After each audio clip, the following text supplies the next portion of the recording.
Bom dia, com a graça e a paz do nosso Senhor e Salvador Jesus Cristo. Sejam bem-vindos a mais um Pão Diário da IBEC.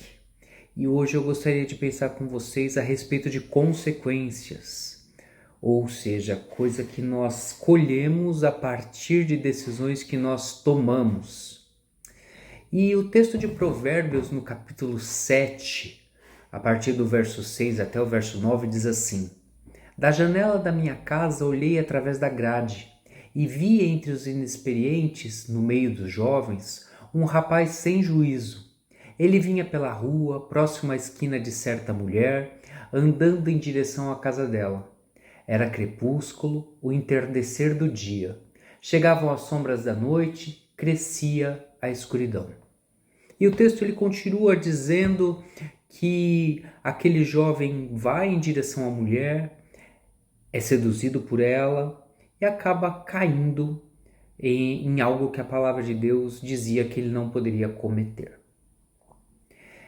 Esse texto claramente está falando do assunto de relação sexual ilícita, mas pensando a respeito dele, a gente pode perceber que as nossas decisões geram consequências. Aquele rapaz, o texto está dizendo que ele era um rapaz inexperiente e sem juízo. E ele estava andando numa região que ele não deveria estar andando, perto da casa de uma mulher de má reputação. Por isso que o texto está falando de certa mulher e depois o texto vai dizer exatamente o que ela é. Mas ele está num local que ele não deveria estar, num horário que não era conveniente. Isso me fez pensar em quantas vezes a gente anda em situações, a gente gosta de andar na beira do abismo, né? A gente gosta de andar bem no limite das decisões entre o certo e o errado, e isso gera consequências.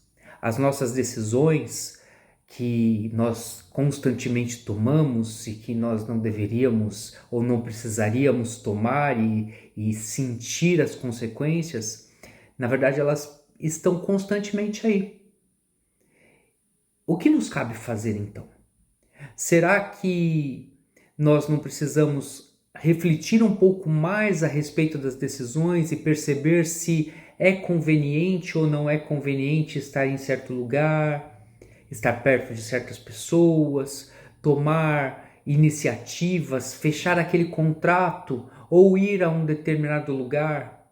Será que nós não precisamos refletir um pouco mais sobre se aquilo é conveniente ou não?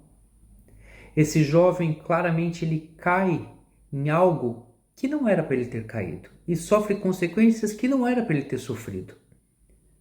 E muitas vezes a gente vê as pessoas atribuindo uma má decisão a uma ação do maligno, quando na verdade são os nossos próprios sentimentos que nos traem. Eu não estou negando que muitas vezes é nos colocado situações na nossa frente oferecidas pelo maligno. Mas eu estou dizendo também que existem consequências na nossa vida que nós sofremos por decisões erradas, por estarmos no lugar onde nós não deveríamos estar, por estarmos nos colocando em situações, em negócios, em parcerias, em conversas, em olhares que nós não deveríamos estar. Pense nisso. Vamos tomar boas decisões e gerar boas consequências. Vamos ser mais experientes e com mais juízo, já que o texto está falando que o jovem era inexperiente e sem juízo, porque ele foi se colocar numa situação que não deveria colocar-se. Então sejamos nós pessoas que refletem mais, que ganham experiência e por isso são pessoas sábias. Tome boas decisões, tome decisões baseadas na palavra de Deus. Não esteja onde não é para você estar, não se envolva com o que não é lícito você se envolver e que pode trazer tantas consequências, ainda que pareça uma atitude inocente. Pense nisso e que o Senhor te abençoe e te ilumine todos os dias. Um grande abraço, um beijo.